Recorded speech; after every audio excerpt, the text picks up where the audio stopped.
Hey guys, in this video I'm going to show you how to increase your font size on your Google Chrome browser on your mobile device. If you find this video helpful, please drop a like and subscribe. In saying that, let's just jump straight into the video.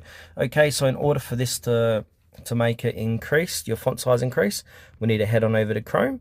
And as you can see, my font size is currently set to this. Now, to make it larger, we need to click on the three horizontal dots in the top right hand corner of the page.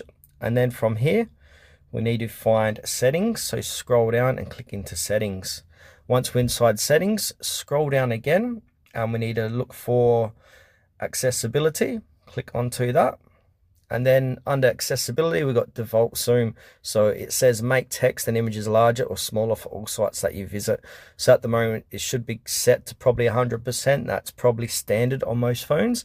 So to make it larger, just click the plus icon. So if I want to do 150%, you can see the text is getting quite larger. And if I head back, you can see the text on my screen has also increased back in Google Chrome.